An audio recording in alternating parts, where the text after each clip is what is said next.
frustasi segala macam sampai saya juga nggak mau keluar rumah. Iya. Wah, gitu. sampai pernah nggak mau keluar rumah? Mandi pun males. Wah. Gitu. Ya, jadi kalau orang depres itu segitunya ya. Biasanya jadi gitu. Mandi pun kayak nggak ada tenaga untuk mandi. Terus mau makan sampai turun berkilo-kilo tuh pokoknya dalam 1 bulan. Ya kalau orang lain bilang enak ya dietnya langsung. Tapi yang ngejalani ini ya. Yang ngejalanin itu kayak kan naik terus kan asam Betul. lambungnya. Jadi kayak merasa kayak nggak bisa makan. Ya tapi ya dia sangat-sangat sabar mendampingi saya gitu.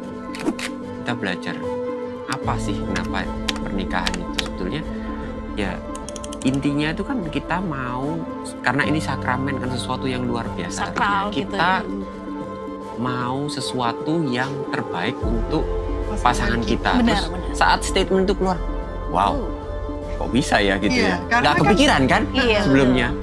Karena kan selama ini kan kalau waktu sebelum kita nikah ya kita pikirnya ya supaya bahagia ya. Iya. Itu kan Jadi maksudnya. nikah tujuannya supaya bahagia. Iya, oh Tapi enak ya setelah- sudah nikah kayak ya gitu. Oh bayangannya nanti bisa jalan-jalan terus, bebas, pikirannya gitu kan? Iya. Ini pesan-pesan yang baik juga untuk Iya, para viewers ya, para bener-bener. domba yang nonton ya. Iya.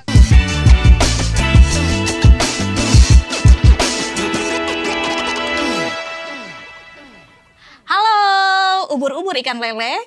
Ketemu lagi di podcast Celoteh Domba episode 3. Oke teman-teman, semoga ada dalam keadaan baik, dalam keadaan sehat, berkumpul bersama dengan orang-orang yang terkasih. Tapi kali ini kita akan bersama-sama menikmati episode 3 yang luar biasa. Kalau di episode sebelumnya, kita sudah sama-sama belajar atau membahas tentang cara-cara praktis untuk bisa terlepas dari dosa bersama dengan Romo Koko, di mana kita sudah membuat komitmen, resolusi, misalnya kita mau rajin berdoa, baca firman, tapi kita memiliki berbagai macam hambatan. Misalnya kita keasikan scroll TikTok atau IG, pada akhirnya kita lupa untuk berdoa atau baca firman. Nah, kali ini para viewers atau domba-domba yang terkasih di dalam Tuhan, kita punya tema yang luar atau topik yang luar biasa menarik untuk kita bahas kali ini, yaitu Screen Life Balance with Community. Dan biasanya kita itu sering sekali segala sesuatu itu kita update di media sosial untuk mengetahui bagaimana perkembangan hidup kita. Untuk mendukung topik ini, kita sudah punya narasumber yang luar biasa menarik. Berbeda dengan episode-episode sebelumnya, di sini kita sudah kedatangan Pak Sutri yang luar biasa. Halo. Halo. Ada Selfie dan juga Hugo di sini. Mungkin bisa menyapa teman-teman. Hai teman-teman Halo. semua, salam kenal. Ini kalau pepatah mengatakan tak kenal maka tak sayang. Iya. Jadi kita mungkin berkenalan dulu ya supaya tahu nih teman-teman para domba yang sedang menyaksikan ini. Cia Selfie sendiri sekarang kegiatannya apa nih? Yang lagi sibuk di kegiatan apa nih? Oke, perkenalkan nama saya Selfie, di suami saya Hugo. Oh. Ya, kami sudah menikah 10 tahun ya. Wow. 2015. Sudah 1 dekade ini berarti ya? Iya, sudah 1 dekade. Terus anak kami ada 2. Mhm. Terus lalu saya sehari-hari ya menjadi istri, ibu, dan juga bekerja di bidang anak-anak terutama. Ada baju, terus juga membantu suami di gym anak-anak.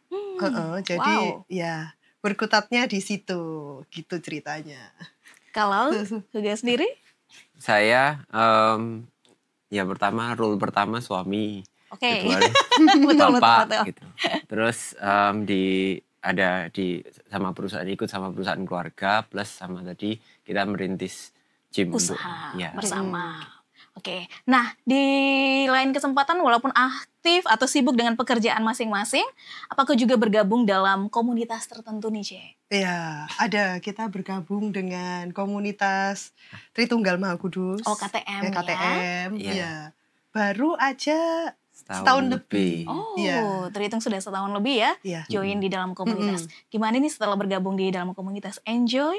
Malah semakin luar biasa? Ya, Ya, enjoy. puji Oh, enjoy, puji, Ya, puji Tuhan. Tuhan, karena memang dari komunitas-komunitas ini terutama ya kayak seperti HSM, KTM, kami belajar banyak untuk apa ya, Ya benar-benar sharing dalam sharing tapi dalam satu visi yang Satu sama. visi Iya. yang sama, puji Tuhan. saling menguatkan antara satu anggota dengan Dengan yang anggota lain. lain. Ya. Puji Tuhan. Nah ini ada fun fact-nya, C. Mungkin di cross check lagi ya. Iya.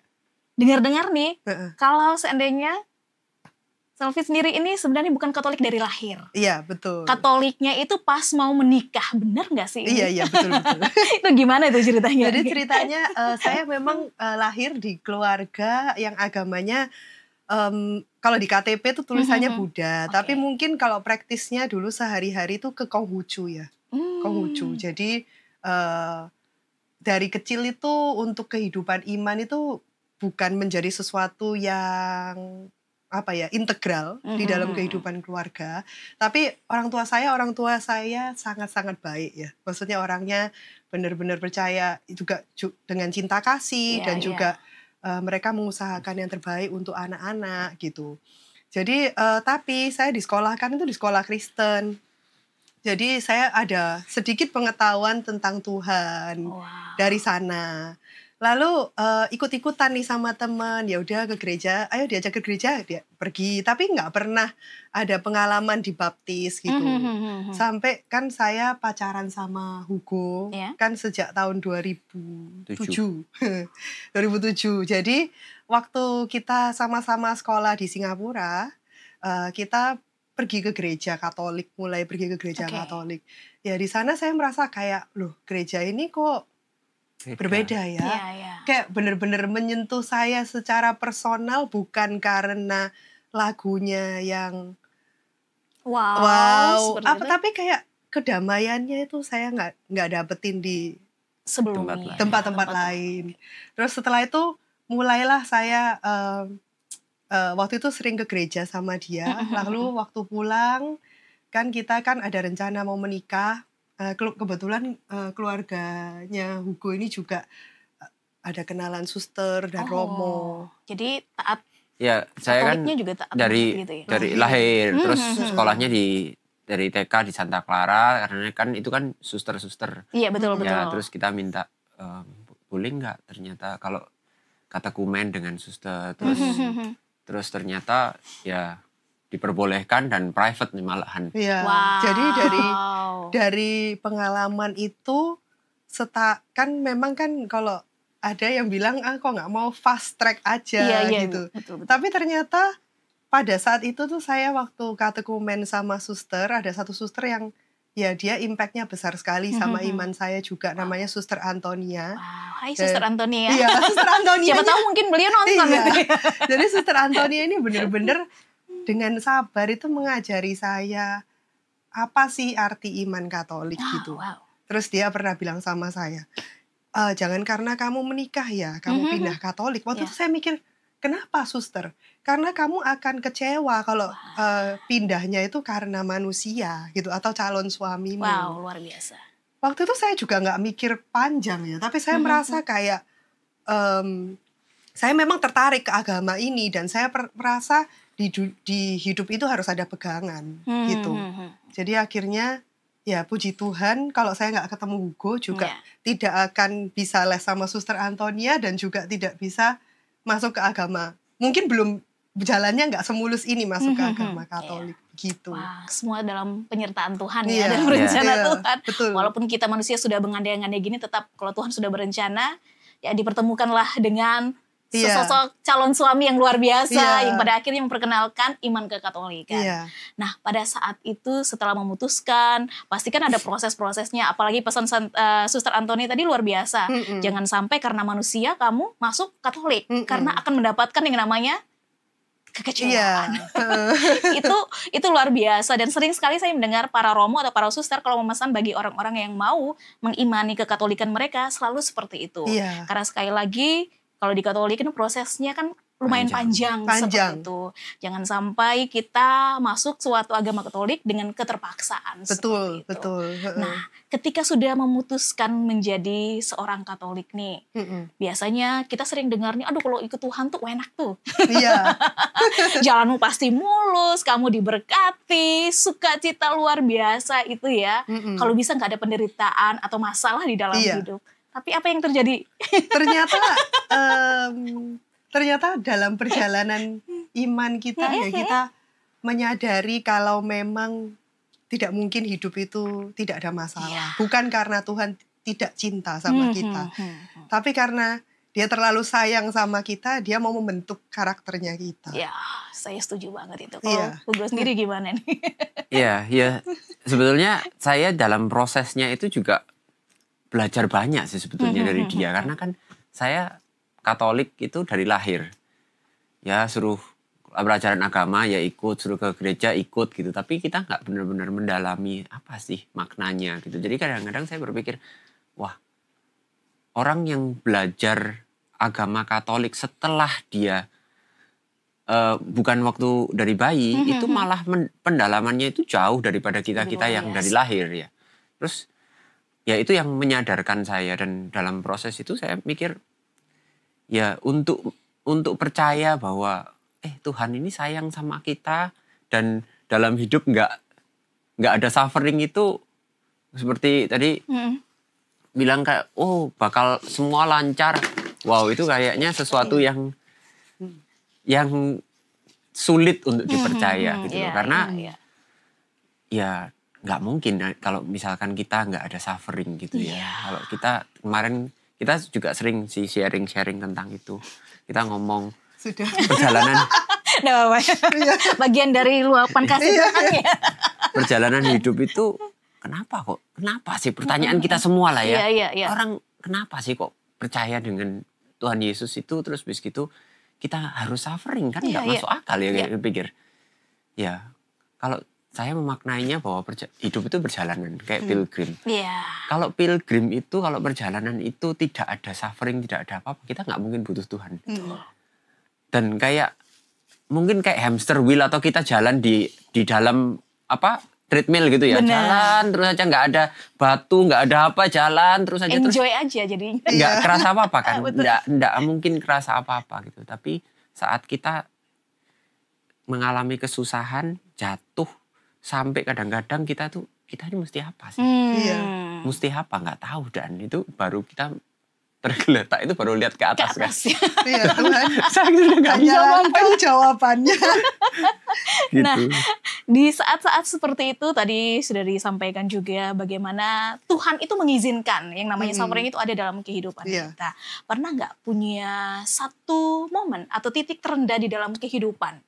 Iya. Sehingga merasa bahwa aku nih nggak bisa apa-apa tanpa Tuhan, kayak gitu. Mungkin bisa dibagikan atau di-sharing. Struggling sama mental health ya. Karena terutama tahun 2023 akhir ya. Ya, 2023 akhir. Masa-masa COVID nih berarti ya? Setelah COVID. Ya, setelah COVID setahun gitu lah ya. Jadi dulu tuh saya tuh memang kan kalau melakukan sesuatu tuh very passionate gitu. Jadi saya merasa kalau pekerjaan yang dilakukan itu harus sungguh-sungguh gitu. Tapi kan saya punya satu pekerjaan yang jual baju anak-anak nih. Udah 12 tahun dikerjain, terus harus ditutup. Karena memang keputusan bersama sih. Karena memang lebih baik ditutup, kalau misalnya mau dibuka pun pasti akan ada momennya di mana kita juga harus tutup ya. Lalu waktu saya memutuskan untuk tutup itu secara sadar, kayak ya sudah, memang udah nggak ada future-nya, lebih baik ditutup aja, fokus ke pekerjaan yang lain. Tapi ternyata saya mengalami kesedihan yang saya nggak bisa ungkapkan. Akhirnya itu jadi grieving-nya itu saya mau lewatkan, karena saya merasa ngapain saya sedih, kan saya masih bisa hidup gitu ya, makan juga masih bisa makan. Suami saya, anak-anak saya juga semua support saya. Maksudnya mereka sehat-sehat juga. Nggak ada yang perlu dikhawatirkan. Tapi ternyata itu melekat jadi identitas saya. Nah, di sanalah ternyata setelah beberapa bulan berjalan nggak bisa tidur 3 bulan, itu ternyata saya jatuh di dalam depresi. Wow, sampai kepada titik itu ya? Itu titik terendah rasanya ya? Iya, titik terendah karena pada saat itu udah capek tapi nggak bisa tidur. Terus habis gitu sudah kayak rasanya mau marah gitu loh. Berhari-hari tuh nggak bisa tidur. Lalu mau tidur itu di dalam kepala tuh pikirannya tuh semua pikiran negatif. Lalu saya merasa kayak ini kenapa ya kok kayak gini gitu loh. Iya, Ternyata ya waktu itu kita ada coba counseling ke psikolog, tapi memang yang saya butuhkan adalah paling terakhir juga itu juga karena ada bantuan dari Romo yang memang cukup terbuka dengan kayak medical dan lain-lain. Wow. Dia bilang kadang memang kita butuh obat gitu. Ini Sedangkan Romo sendiri yang ngomong kayak gitu ya? iya. Wow. Sedangkan maksudnya keluarga kami itu cukup menentang gitu loh. Kalau bisa nggak minum obat, jangan minum Lebih obat. baik. Tabu Karena kayaknya ya. masih tabu. Karena nanti kalau ketergantungan gimana? Kalau kamu dikasih obat-obat tertentu yang bikin kamu nggak bisa lepas bagaimana? Iya. Gitu. Lalu kami memutuskan untuk ya udah kita coba ke psikiater. Gitu. Sampai ke psikiater untuk berkonsultasi dan lain sebagainya. Untuk berkonsultasi ya, dan juga fase-fase diberikan itu. obat gitu. Jadi ya kami juga belajar kalau ya sekarang itu sudah berbeda ya zamannya ya. Ya. Ya memang kita harus treat ini sebagai memang penyakit gitu ya. Itu yang kita pelajari bahwa ya mau sampai gimana, kita mau apakah pertanyaannya apakah kamu, ada yang bilang kan kamu punya Tuhan. Iya kan? Iya. Pada saat itu judgement terberat adalah kan kamu punya Tuhan. Betul. Biasanya itu orang-orang yang sudah mengenal Tuhan ya. Iya, malah dari orang yang sudah mengenal Tuhan. Sering sekali mendapat tantangan terbesar biasanya dari orang-orang atau lingkungan seperti itu. Nah, bagaimana terus lanjut? Tapi Romo itu bilang sesuatu yang sangat mengena mungkin buat kita ya. Ya, tapi medical itu juga anugerahnya Tuhan. Tuhan menciptakan manusia-manusia yang pinter, yang bisa menemukan obat-obat untuk membantu manusia. Dan kalau kamu sakit ya pasti kamu batuk ya minum obat batuk. Betul. Gitu kan, Ini ya. kan jiwanya yang sakit, Ada harus diobati juga. Psikiater ini kan sebuah ilmu kedokteran yang memang juga sudah dipelajari lama, nggak sembarangan betul. gitu ya. Jadi ya akhirnya memang ada hormon yang nggak balance dan segala macam, sehingga harus dikasihin obat sehingga ini bisa berangsur itu bisa membaik. Betul. Nah, di dalam kondisi-kondisi seperti itu bukanlah hal yang mudah ya. Apalagi dua-duanya di dalam fase yang harus usaha yang sudah dibuka lama belasan tahun dalam waktu singkat karena 1-2 hal harus ditutup dan harus memulai sesuatu yang baru lagi. Wah, itu pasti tekanannya luar biasa ya. Apalagi sekarang kita tahu sosial media itu juga berdampak. Ini dua-duanya pengguna sosial media atau anti sosial media nih? Saya sih pakai, tapi maksudnya nggak sampai yang intens banget. Nggak terlalu intens. Kalau Hugo sendiri? Pakai, ya kadang-kadang ya scrolling, ngeliat gitu. Tapi saya bukan yang ngepost atau apa gitu. Biasanya bukan untuk apa ya kayak interaksi dengan orang dan lain-lain, nggak. Pasif gitu lah. Oh, lebih pasif ya, bukan terlalu yang sering sekali setiap hari harus nih-post atau gitu-gitu ya, enggak juga ya. Nah, karena banyak sekali di luar sana itu orang berusaha untuk mencari validasi diri ya dengan menggunakan media sosial ini sebagai solusi. Jadi media sosial ini seakan-akan bisa menjadi tempat di mana mereka mengungkapkan segala sesuatu, permasalahan mereka bisa melalui media sosial sebagai solusinya. Tapi terkadang akhirnya salah di dalam melihat diri mereka sendiri. Pandangan mereka akhirnya menjadi kabur lah istilahnya. Betul. Karena membutuhkan validasi eksternal tadi kan. Karena saya haus nih, karena saya kayak gini-gini kesepian, saya lagi kesel, saya lagi marah, saya lagi stres. Kayaknya ini tempat yang terbaik untuk saya mengutarakan semuanya. Kalau berdua, Hugo maupun Selvi, pernah nggak sampai pada titik itu mengcompare diri sendiri dengan orang lain dengan adanya sosial media, atau kita melihat kayaknya dia lebih baik dia daripada aku, sampai ke pertanyaan identity sendiri seperti itu. Pernah nggak sampai ke titik itu? Kalau untuk cewek, saya rasa ini sesuatu yang sangat common ya. Cuman diutarakan atau tidak itu yang saya nggak tahu, ya kan. Tapi ini salah satu spot di mana kita sebagai wanita juga harus sadar kalau apa yang diposting di sosial media itu ya nggak sepenuhnya semuanya selalu real. Karena kita nggak mungkin posting waktu anak kita lagi gulung-gulung nangis gitu kan ya. Atau waktu kayak pekerjaan kita ada masalah, Iya. kita nggak akan posting hal-hal seperti itu karena kita merasa kayak yang di sosial media yang kita post selalu yang sudah kita kurasi, kita merasa itu sisi terbaiknya kita, gitu.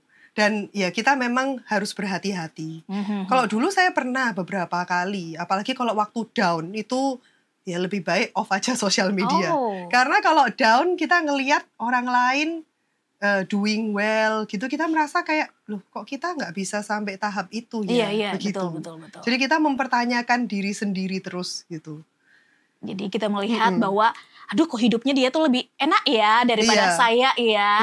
Padahal kita belum tahu bagaimana background story-nya dia. Di belakangnya dia ada apa yang terjadi, kita nggak tahu gitu. Makanya kita kan sering kaget nih kalau misalnya ada artis yang tiba-tiba ya sorry kayak mau cerai. Padahal kelihatannya di sosmed mereka baik-baik saja. Ya karena memang yang diposting nggak akan pas waktu bertengkar, berargumen diposting.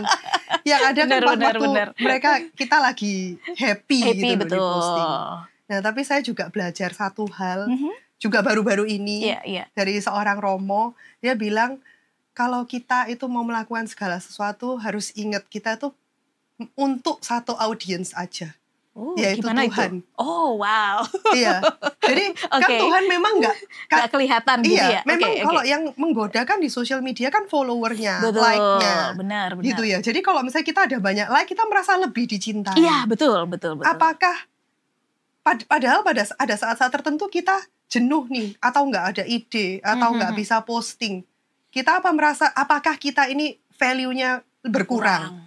Sebenarnya kan enggak gitu.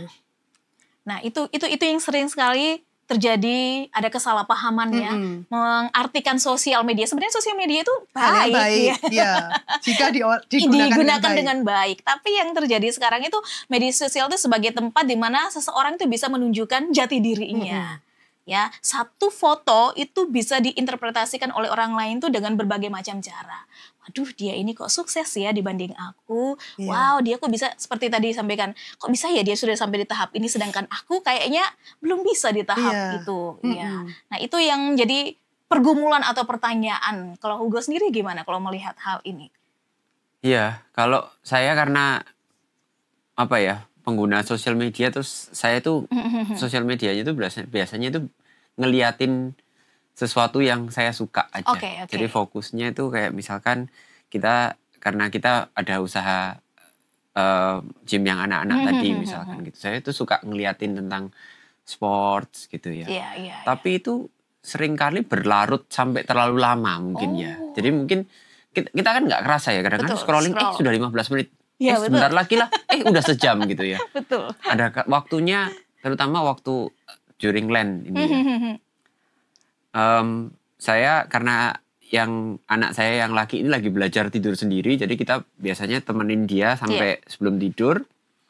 Itu dia tidur, saya di bawah untuk ya nggak ngapa-ngapain, akhirnya scrolling kan. Terus suatu saat itu kayak menyadari loh, aku ini ngapain ya? Ngapain aku ini? Kok kayak gini gitu ya? Iya betul. Kok nggak waktu ini kita bisa pakai untuk yang lain? Hal yang lebih bermanfaat mungkin ya, seperti itu ya. Terus atau untuk berdoa. Untuk berdoa ya. Akhirnya ya itu menyadari ini tuh akhirnya oke lah. Berarti di awal-awal masa pantang puasa itu akhirnya oke sudah stop. 1 bulan sebelumnya kayaknya. Itu komit nih ya, komit untuk hapus. Sampai pada hapus account atau? Enggak, ya delete aja delete aplikasinya. Terus ya udah, terus aku mikir apa ya, coba deh mau sesekali rosario gitu. Jadi ya itu akhirnya ya nggak bisa komitmen terus lah ya, kadang-kadang gitu ya ngantuk-ngantuk gini ya. Mau kalau scrolling kan nggak bisa ngantuk kan, semangat terus, ada sesuatu yang baru terus, kepala itu otak ini dipacu terus kayak gitu ya. Tapi kalau rosario Salam Maria. Apalagi 5 peristiwa 50 ya, itu cukup aja gitu. Aduh. Tapi memang kalau kita scroll media sosial itu entah kenapa ya, tapi dia tuh pinter, kayak mungkin membaca ya Karena dia membaca. statistiknya, bener, kita sukanya apa, jadi terus yang disuguhkan sama dia. Akhirnya ya itu tadi bilang ya, kok dibandingkan dengan Rosario itu kok bisa ngantuk ya 5 menit gitu ya. Iya. Scroll itu nggak sadar bisa sejam lebih. Betul. Tapi setelah itu nyesel, ngapain ya waktu Iya, iya. sejam ini dibuang untuk itu. Berarti dampaknya itu juga luar biasa ya di dalam kehidupan kita ya. Iya. Kayak Selvi tadi bilang, aduh kok gini amat sih. Atau Hugo bilang, ngapain aku ngabisin waktuku seperti itu. Nah kalau melihat udah kayak gini, pernah nggak ada tadi satu solusinya adalah masa pantang dan puasa ini kayaknya adalah langkah yang terbaik untuk delete Stop. aja dulu ya, aplikasi. Kalau Selvi sendiri gimana? Ya itu perjalanan Iya, juga sih. Baru kemarin aja saya baca ada satu buku yang ditulis oleh dia seorang Katolik juga, namanya Emily Wilson. Dia menulis sebuah buku itu judulnya Stoneheart apa gitu ya, saya agak lupa judul panjangnya. Tapi di sana itu ada dia tuh bercerita, jadi dia kayak bikin surat-surat nih. Betul. Surat-surat ini tuh ditujukan oleh pemimpin iblis ke bawahannya. Wow, Jadi kayak luar biasa ini. ya kalau bacanya tuh, jadi di dalam itu dia membahas tentang kebohongan-kebohongan apa sih yang iblis itu sering tanamkan ke perempuan-perempuan. Jadi itu sebenarnya bagus. Saya belum, bagus nih, harus di-share. Iya, belum baca habis. Tapi nanti mungkin bisa di-share di description-nya kan. Boleh. Dalam bahasa Inggris sih sekarang. Dia membahas tentang World Wide Web, WWW. Jadi semenjak ada internet, itu kan kita itu kan sudah sangat gampang mencari informasi. Tapi secara tidak sadar kita tuh juga terperangkap di dalam web ini, spider web ini. Iya. Jadi itu yang membuat kita harus berhati-hati ya. Jadi maksudnya kayak jangan sampai kita terperangkap di dalam sini. Kita harus punya kesadaran gitu. Oke, punya kesadaran akan ya kembali lagi tadi ya, kita ini tujuannya apa, value-nya kita apa sih.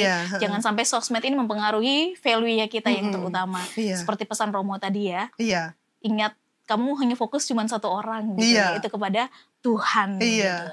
Nah, tadi sudah sempat di-sharingkan juga punya pengalaman atau titik terendah tadi ya Selvi, bahwa pernah sampai di titik depresi, pernah ke psikiater, dan itu juga mendapat ya pergejolakan juga ya dari keluarga dan lain sebagainya. Itu adalah suatu hal yang tabu. Nah, Hugo sendiri sebagai suami ketika istri di tahap-tahap seperti itu, gimana nih? Kok masih bisa stay, masih tetap mempertahankan, atau usaha apa yang akhirnya sampai dengan detik ini berdua hadir di tempat ini? Nah ini teman-teman pasti juga pengen tahu, kok bisa sampai pada titik terendah seperti itu? Ya, yang pasti bukan saya. Oh iya. Ya itu ceritanya panjang, tapi okay. Dalam singkatnya itu mungkin ya dalam proses ini tuh saya juga merasa disiapkan dulu. Tuhan sama Tuhan. Ya, kita sempat pergi ke Tumpang. Oke. Sebelum itu dia sempat mulai nggak bisa tidur di awal-awal tuh kita sempat pergi Tumpang. Kalau teman-teman ini masih di tahun 2023 tadi. Iya, 2023. Kalau teman-teman yang pernah ke sana tahu Tumpang tuh kan ada jadwalnya. Salah satunya itu namanya retret awal. Retret awal itu kita di situ, wow, luar biasa ternyata. Saya dulu zamannya SMA dulu pernah ikut, tapi nggak pernah tahu. Baru kemarin itu waktu dewasa, ternyata luar biasa sekali gitu ya. Benar-benar disiapkan gitu sama ya. Tuhan. Disiapkan gitu ya. sama Tuhan. Jadi mengenal lebih dalam sampai pada satu tahap itu waktu fase maunya pertobatan itu tuh kita suruh refleksikan apa sih dosa-dosanya kita sebelum mengaku dosa itu tuh kayak damainya tuh saking luar biasanya. Itu kayak saya bilang, Tuhan, kalau kamu panggil aku sekarang pun kayaknya aku ikut. Sampai gitu pernyataan seperti itu keluar dari mulut ya? Iya. Kayak wow, kayak damai sekali gitu ya. Tapi itu nggak muncul setiap hari ya. Betul. Ya, itu pada momen tersebut ya. Pada momen itu kita dapet gitu ya. Tapi setelah pulang itu ya pasti kita manusia lah, pasti kembali lagi dengan kehidupan. Cuman saya merasa sangat disiapkan. Dan ya itu Tuhan ngasihin jalannya itu memang sangat unik, sangat di planning yang kita tidak ngerti, kadang-kadang lucu, kadang-kadang juga Tuhan kok gini sih, nggak gini juga lah ya kayaknya gitu ya. Jangan segininya lah Tuhan, masih tawar-tawaran gitu ya, masih nego lah sama Tuhan aduh gitu Tuhan ya. capek nih, nggak kuat lagi dan lain sebagainya ya. Itu terjadi lah ya, tapi saya merasa dikuatkan banyak. Terus kita beruntung punya 2 Romo yang nge-guide kita, namanya Romo Mike sama Romo Ramon. Oh, itu dari KTM juga atau? Bukan, dari mereka Opus Dei. Romo Opus Dei. Dan juga mereka dari Filipina. Dan juga kita ada kayak temen yang memang komunitas, saudara kita sepupu yang komunitas KTM. Itu yang support Terus juga. sama partner saya tuh kebetulan juga Katolik, umurnya juga lebih senior. Jadi kayak waktu itu tuh kita merasa kita dikelilingin support system yang Luar biasa. bener-bener mendukung kita tuh kayak ya kamu pasti bisa melalui ini, Tuhan pasti tolong gitu. Padahal waktu itu kita mikir gimana ya tolongnya, kok kayaknya masih belum ada jalan keluarnya gitu. Kayaknya masalahnya tetap ada deh, sama aja gitu ya. Iya, maksudnya kayak kok masih kayak waktu itu frustasi segala macam, sampai saya juga nggak mau keluar rumah. Iya. Wah, gitu. sampai pernah nggak mau keluar rumah? Mandi pun males gitu. Ya, Jadi kalau orang depres itu segitunya ya. Biasanya jadi gitu. Mandi pun kayak nggak ada tenaga untuk mandi. Terus mau makan sampai turun berkilo-kilo tuh pokoknya dalam 1 bulan. Ya kalau orang lain bilang enak ya dietnya langsung. Tapi yang ngejalani ini ya. yang ngejalanin itu kayak kan naik terus kan asam lambungnya. Jadi kayak merasa kayak nggak bisa makan. Ya tapi ya dia sangat-sangat sabar mendampingi saya gitu. Jadi ya waktu itu lagi lah, bukan Tuhan. Ya kekuatannya nggak tahu dari mana lah. Kalau saya dulu ya orangnya ya sama kayak orang pada lain. umumnya, Pada umumnya lah, gitu nyetir kan. marah-marah terus. Kalau saya sendiri pada mikir tertawa mereka. Iya. Iya. Udara panas, pengennya marah terus, apalagi terus begitu ketemu, loh kok mana mungkin saya sendiri kok bisa menjalani kayak gitu ya, kayaknya nggak mungkin gitu ya. Ya tapi kita dalam perjalanan hidup ini terus begitu berjalan terus kan, kita Tuhan bukain jalan-jalan, terus kita sempet ikut kayak course gitu loh ya, seminar. Kita ada yang namanya Merit Love Course. Terus kita tuh belajar apa sih kenapa pernikahan itu sebetulnya ya. Intinya itu kan kita mau, karena ini sakramen kan, sesuatu yang luar biasa. Sakral harusnya kita gitu. mau sesuatu yang terbaik untuk pasangan kita. Benar. Saat statement itu keluar, wow, kok bisa ya gitu ya. Nggak kepikiran kan sebelumnya. Karena kan selama ini kan kalau waktu sebelum kita nikah ya kita pikirnya ya supaya bahagia ya. Iya. Itu kan. Jadi nikah tujuannya supaya bahagia. Iya, Tapi enak ya sudah nikah kayaknya gitu. Bayangannya nanti bisa jalan-jalan terus, bebas, pikirannya gitu kan. Iya. Ini pesan-pesan yang baik juga untuk para viewers ya, para domba yang nonton ya. Mungkin mereka juga sama pemikiran sebelumnya seperti kalian berdua gitu. Menikah adalah untuk bahagia. Tapi bukan nakut-nakutin ya. Ini kita bukan nakut-nakutin. Dengarkan. Menurut kita juga sangat bersyukur ya karena kita menjalani ini berdua. Sebetulnya kita ya itu tadi, kalau kita bisa memaknai suffering itu, kita bakal mikir, ternyata bisa so deep. Sebetulnya kita melalui fase bahwa ya dia itu kayak teman di rumah lah ya. Iya betul. Dia ngurusin anak saya yang nomor 2, saya ngurusin anak saya nomor 1. Ya sudah, ketemu ngobrol-ngobrol tentang kerjaan, udah. Tapi kita tuh nggak pernah so deep ngomong tentang Tuhan, bersyukur tentang setiap, karena dalam setiap langkahnya kita yang sulit itu ternyata itu kita, ini tuh Tuhan maksudnya. Iya, dan kayak omongan tentang Tuhan itu tuh jadi seumum itu di keluarga kita sekarang itu. Kalau dulu-dulu kayak ya udah seminggu sekali denger khotbah ini bagus ya, terus kayak dibahas gitu aja. Tapi ini kayak sekarang itu kita bisa merasakan kayak Tuhan itu jadi center di dalam keluarganya kita gitu.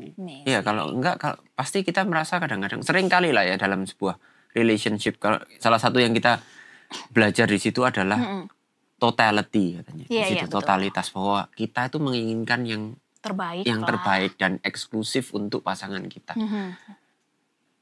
Jadi kita tuh berpikir kadang-kadang seringkali kan gini, dia loh nyuekin aku, ya Betul. ngapain aku peduli sama dia kadang-kadang. Iya. Ya, hal-hal sepele lah ya, banyak hal lah ya. Betul. Kamu loh kayak gini ya, aku berhak dong seperti ini. Tapi kalau kita akhirnya setelah belajar itu kita tahu bahwa sebetulnya itu kan bukan untuk saya, bukan untuk kamu aja gitu loh. Iya.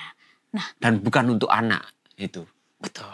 Ya. Itu yang kadang juga orang ketika menikah itu anak itu kan diprioritaskan Jadikan nomor nomor satu satu. gitu ya. Padahal pasangan kita juga kadang membutuhkan perhatiannya kita. Iya. Nah di masa-masa atau fase itu mungkin luar biasa struggle ya. Bayangkan tadi bilang kalau seandainya mau makan aja malas, mau turun aja mandi aja Malas. Kayak sampai nggak di punya tenaga nah, ya. itu dia. Sampai di fase tapi terus bagaimana bisa bangkitnya itu loh. Akhirnya pada mau bangkit dari keterpurukan itu. Ya, yang pasti kan itu kita seperti kata Tuhan, kita mengetuk terus kan ya. Iya. Mengetuk. Ya dalam arti kalau saya rasa maksudnya sih yang saya rasakan Iya. pasti akan ada kesulitan di dalam hidup. Tapi Iya. kalau kita bawanya kembali kepada Tuhan, memang kita nggak dapatkan jawabannya langsung. Betul. Tapi akan dikirim orang-orang yang bisa membantu kita. Nah, kan minta sama Tuhan, tolong Tuhan, ini gimana gitu. Terus akhirnya ketemu psikiater yang cocok. Iya. Yang dia bilang, tenang aja, obat itu nggak akan bikin kamu ketergantungan kok. Iya. Cuman kalau kamu ngatur sendiri ya itu yang jadi masalah. Problem, Misalnya betul. kayak hari ini suruh minum 1, kita Dua. minum 2 gitu. Waktu itu saya sudah dipesenin, pokoknya nurut apa katanya psikiater itu. Ya awal-awal pasti bingung ya karena kita Mempertanyakan kok aku belum sih, depres- kok belum kok sih. aku Iya. depresi Nggak selesai-selesai. gitu loh. Oh. Nggak bisa menerima kalau saya depresi. Awalnya tuh denial juga ya. Iya denial karena saya merasa kok anak Tuhan kok depresi ya gitu. Iya. Kan maksudnya Betul, anak betul, Tuhan kan betul. harusnya Sukacita. Iya itu dia. Iya. Tapi Di dalam masalah tetap bersukacita iya. seperti Tapi itu ya. ternyata benar-benar. memang Tuhan itu sayang sama semua orang ya, Betul, walaupun yang mau mengalami sakit apapun, entah itu fisik ataupun mental, Betul. Tuhan itu tetap bisa pakai kita gitu. Terus habis itu apa lagi? Bentuk sayangnya Tuhan tuh terkadang tuh satu orang dengan yang lain itu mungkin kelihatannya beda-beda ya. Tapi itu sebentar bagian dari sayangnya Tuhan. Ada yang mungkin orang usahanya bangkrut Iya. seperti itu kan. Ada yang mungkin harus mengalami depresi. Ya caranya Tuhan mengasihi setiap orang itu kan beda-beda. Kita nggak bisa compare satu dengan yang Iya. lainnya seperti itu. Nah tadi sampai kepada psikiater, karena kita tahu kalau sudah di dalam lingkungan komunitas gitu ya, apalagi yang sudah beriman kepada Tuhan, sering sekali orang juga anak Tuhan harusnya berdoa terus loh. Jadi sebelum masuk komunitas itu kan jatuh dalam depresi. Waktu masuk ke komunitas itu saya ya diem ya, kita nggak cerita nggak apa Ya, karena dia merasa masuk komunitas pertama itu karena setelah pulang dari Tumpang itu kan beberapa bulan kemudian tuh peak-peaknya di mana dia sangat-sangat down. sangat-sangat down Sangat down, gitu. oke. Jadi waktu di komunitas tuh berapa bulan pertama sel group kalau di KTM itu kan Dia ke sel group kan ya. Jadi dia mau datang ke komunitas tuh dia nggak berani. Dia iya. dia sakit perut lah, kayak Ada aja mual-mual gitu dan hal-hal. keluhannya ya. Iya, kemauan untuk maju itu, untuk melangkah itu berat banget. Dia selalu tendensinya akan mundur untuk menarik diri, untuk nutup diri gitu. Jadi memang kalau menurut saya salah satu hal yang paling bisa membantu dalam lewat dari depresi itu untuk terus jalan ya. Iya. Jadi Maju, kita punya langkah. support yang kita harus support di mana nggak bisa ngomong apa-apa kadang-kadang karena saya pun nggak tahu mau ngomong apa. Dia saat ngomong mau ngomong apa ya, kita nggak pernah belajar jadi Orang jadi seperti konselor itu ya, lah benar, apa segala benar, macam benar. karena konselor pun ngomong ke dia nggak bisa mikir gitu. Ya hanya bisa ayo wis doa yuk gitu. Doa yuk terus ayo sudah jalan yuk ke kantor, takut apa alasannya pasti banyak. Ayo sudah nggak apa-apa ke kantor. Ayo jalan wis kemana, ketemu orang, ayo wis. Harus didorong untuk keluar dari zonanya itu karena tadi, ya. itu yang bakal menutup kamu semakin dalam. Semakin depres, Hmm. nggak akan bangkit. Iya. Nah, pada akhirnya memutuskan, kalau tadi didengarkan dari sisi suami dia mengatakan, mau langkah maju itu tuh takut, nggak bisa, berat banget. Kok akhirnya bisa? Pada akhirnya tuh bisa itu, ya apa ceritanya? Ya, karena balik lagi saya mikir ya kepingin sembuh Oke. untuk suami sama anak-anak Anak. saya gitu. Itu poin yang Karena harus waktu itu dicatat. bener-bener nggak bisa berfungsi gitu. Iya. Kayak jadi main sama anak itu kayak dibisikin suara, oh kamu tuh bukan mama yang baik. Mhm. Kayak denger suara-suara. Padahal belum tentu itu suara yang benar ya. Iya, heeh. Jadi itu kayak kepingin sembuh. Ya mungkin saya rasa banyak juga pengaruh obat. Karena kan waktu depresi itu otak kita tuh yang sel-sel yang kesedihan itu sangat aktif. Yang lain-lainnya itu kayak abu-abu gitu loh. Oh. Nggak berfungsi dengan baik. Jadi makanya kenapa kita perlu obat itu untuk semacam Ngebalance gitu. iya, ngebalancein gitu. Mungkin saraf-saraf yang lain yang tidak bekerja dengan baik Iya. itu mungkin bisa diaktifkan kembali. Mungkin Iya. tingkat sukacita sama kesedihannya lebih tinggi, sukacitanya ini Iya. diangkat lagi seperti itu. Nah, kalau seperti ini mungkin bisa dibagikan kepada teman-teman. Siapa tahu mungkin juga mereka di dalam kondisi yang sama. Mm-mm. Di dalam kondisi yang depres, mungkin karena pekerjaan, karena masalah keluarga, atau masalah lainnya. Bagaimana mereka tuh bisa bangkit Iya. dari depresi ini. Iya. Mungkin ada Jadi solusi atau apa yang bisa diberikan kepada teman-teman. Kalau menurut saya jangan takut mencari pertolongan karena Tuhan itu akan pasti akan menolong kok. Betul. Akan mengirimkan malaikat-malaikatnya untuk membantu kita, entah dari support system kita atau dari dokter, bisa dari counselor, dan juga kadang kita jatuh dalam depresi atau kekhawatiran itu mungkin ada hubungannya banyak dengan trauma masa lalu kita. Ya, oke. Di mana kita mungkin tidak menyadari bahwa cinta Tuhan itu benar-benar cinta yang sempurna Ya, gitu. betul. Bukan karena kita achieve sesuatu, kita bekerja punya jabatan yang tinggi, atau karena kita disukai banyak orang, itu kita dicintai Tuhan. Jadi sebenarnya di saat di titik terendah pun itu Tuhan itu tetap sayang sama kita. Mungkin Gitu. ya kuncinya jangan menutup diri. Yang pasti jangan menutup diri. Terus kedua, konkretnya itu kalau kita tuh kadang-kadang, saya berpikir sendiri setelah dia menjalani itu. Ya apa sih caranya kita berpikir bahwa Tuhan itu cinta sama kita, ya apa caranya? Kalau Iya, kita nggak punya sesuatu yang konkret gitu. Caranya ya itu, saat kita membuka diri itu pasti Tuhan kirim orang atau apapun, siapapun yang nolong. Iya, iya. Jangan sampai menutup diri. Kalau begitu kita menutup diri, semakin kerasnya Tekanan. hati itu, kita akan semakin keras terhadap diri kita. Menyalahkan terus. Karena yang bisikannya itu akan kamu nggak mampu, kamu jelek dan segala macamnya. Itu yang menyerang kamu. Bahwa kalau sama Tuhan itu pasti sesuatu yang positif, yang bahwa iman itu kan sesuatu yang kamu tuh bisa, kamu tuh bisa, semua itu pasti bisa.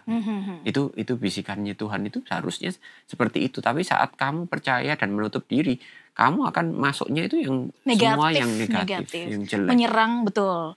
Identitas diri kita akhirnya salah. Saya ini nggak sempurna, saya ini nggak berharga, saya ini, kurang itu dan lain sebagainya.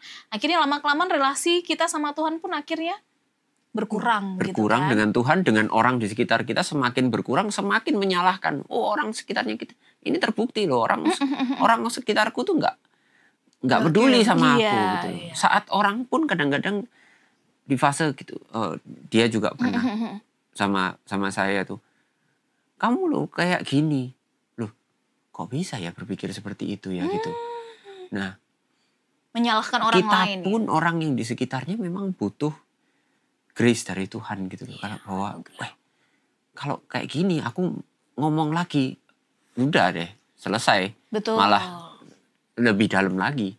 Jadi memang butuh banyak rahmat dari Tuhan lah. Iya.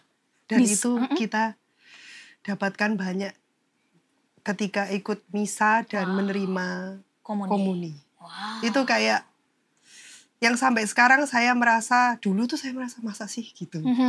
Tapi karena itu tuh benar-benar dikuatkan gitu. Karena mengalami sendiri Iya. tepatnya ya. Akhirnya Di saat down diingatkan kembali waktu kita kembali ke gereja dalam keadaan seterpuruk apapun Tuhan tuh terima gitu. Ini pesan-pesan baik nih. Iya, Tuhan tuh terima gitu. Bukan waktu kamu Baik-baik di atas, saja, benar. Ketika kamu di bawah, kamu cuma bisa bilang Tuhan tolong aku. Dia tuh terima. Ya, wow. Iya. Saya dulu nggak pernah terbayang hal itu ya, makanya saya mengalami bahwa dalam sebuah suffering itu ngelihat, ternyata ini kayak gini ya Tuhan. Dulu nggak pernah kebayang sih aku. Harus ke gereja tiap hari, kok repot banget ya. Rasanya nggak ada waktu deh. Nggak ada waktu deh gitu. Terus kok menjalani akhir-akhir ini kita mencoba berkomitmen mau coba setiap hari deh. Wow. Mau coba setiap hari gitu ya. Ternyata bisa loh. Wow. Setengah jam. Karena cuman setengah jam loh ternyata. Memang setengah jam. Kalau kita scrolling aja bisa setengah jam. Luar biasa nih, luar biasa nih Mas. Berarti bisa ya gitu. Ke gereja gitu ya setiap hari setengah jam gitu ya. Wow. Ya maksudnya nggak berusaha untuk apa ya kayak sok suci atau gimana. Tapi kalau kita ke gereja kadang-kadang kita di gereja pun pikiran kemana-mana. Ya tapi Tuhan nggak apa-apa kok. Iya. Tetap dia pasti, saya rasa pasti Tuhan ya seneng lah paling nggak. Ya kita paling nggak ngorbanin waktu sebentar lah untuk sama dia. Ya itu romonya kita itu yang ngajari satu hal. Kalau kamu sudah bisa setiap hari ke gereja ya, paling nggak kamu kayak roda, porosnya itu Tuhan kan. Oke. Berputarnya itu nggak akan melenceng ke sana. Akan di satu. Wah, saya pikir, iya. Ya, coba Roma, coba. Wow, luar biasa. Jadi bangkitnya itu yang pertama, jangan malu untuk membuka diri ya. Dan mencari bantuan atau pertolongan dari orang lain. Salah satunya mungkin, ya walaupun kita berdoa, mungkin kadang kita tetap lagi, manusia itu kadang kan, walaupun roh itu ada, daging kita ini lemah ya. Kita butuh juga orang-orang yang diutus sama Tuhan tadi ya, mungkin psikiater atau siapapun yang membantu atau menolong kita untuk mengatasi masalah tersebut. Nah, di fase-fase ini luar biasa dari share-nya Hugo sebagai suami itu bagaimana menolong atau menopang Sylvie sebagai istri di dalam kondisi atau masa-masa yang terendah tadi seperti itu. Nah, supaya kita tidak tenggelam di dalam kehidupan yang luar biasa ya, permasalahan itu pasti akan ada. Sekalipun kita adalah pengikut Tuhan. Tidak menjamin bahwa masalah itu bebas dari kehidupan kita. Tadi sudah share juga, ketika sudah menjadi seorang Katolik, ternyata masalah itu pun ada. Walaupun sudah datang ke Tumpang, ikut retret dan lain sebagainya. Tetap ada. Malah mungkin lebih berat. Nah itu dia, sukacitanya saat di Tumpang ya, setelah kembali, ya kehidupanmu nyata sebenarnya di sini. Walaupun Hugo tadi bilang, aduh rasanya momen ini sangat indah banget ini Tuhan. Kalau engkau mau ngambil aku sekarang, ambil lo aja gitu kan. Iya, kayak gitu. Sampai segitunya kan ketika momen indah bersama Tuhan. Tapi ketika kembali ke rumah, ya masalah anak dengan segala macamnya itu ya tetap sama seperti biasa. Mungkin yang beda itu bagaimana pola pikir kita ya. Cara kita bertindak menghadapi masalah itu yang mungkin ditata sama Tuhan seperti itu. Walaupun masalahnya masih ada tapi ya caranya itu dari perspektifnya Tuhan itu yang membuat kita tetap bertahan di dalam masalah tersebut. Seperti Hugo sebagai suami yang luar biasa, menemani di fase-fase terendah, sang istri di saat depresi, mau menemani ngantar ke psikiater, menemani masa-masa tidak enaknya tadi, malas mandi, nggak ngapa-ngapain, merasa disalahkan gitu kan. Kok kenapa ya kok aku di-blame gitu kan, padahal aku nggak ngapa-ngapain juga, seperti itu.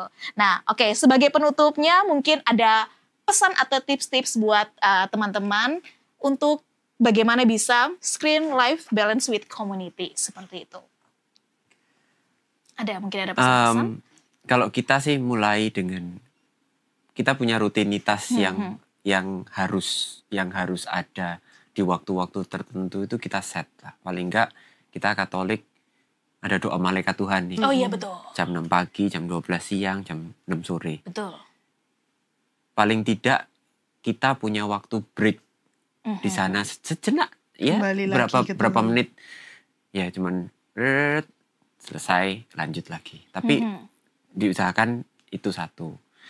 Pagi itu kita berdoa, kita punya sekarang punya ritual lah. Pagi itu kita berdoa minta Bersama-sama. karunia Roh Sendiri Kudus. Ya, minta karunia Roh Kudus. Soalnya ya kita butuh lah. Pasti butuh lah. Sangat butuh. Sangat-sangat Iya. butuh. Terus kita sebagai keluarga kalau malam doa bareng. Ya kalau memungkinkan, kalau bisa baca Alkitab. Kalau nggak bisa e-Katolik ada. Kalau yang bisa bahasa Inggris, Halo itu aplikasi yang sangat bagus. luar biasa Oh, itu. mungkin nanti bisa dimasukin ya, ada Iya. aplikasi bagus tuh. Iya, Ya itu Halo. itu luar biasa. Itu sih. benar-benar membantu spiritual kita selama masa prapaskah ini sih. Oke ya, betul. Jadi ada ceritanya gitu tentang perjuangan seseorang yang membuat kita tuh merasa, oh kita hidup di dunia ini ada masalah tuh bukan cuman kita sendiri kok. Iya. Semuanya juga mengalami hal yang sama. Betul. Santo Santa juga mengalami hal yang sama. Dan mereka bisa survive, jadi kita bisa melihat contoh mereka Nah. juga. Justru mereka yang Santo Santa ini kan yang paling berat lah hidupnya ya. Mereka itu keep going, makanya mereka bisa jadi Santo dan Santa gitu. Benar.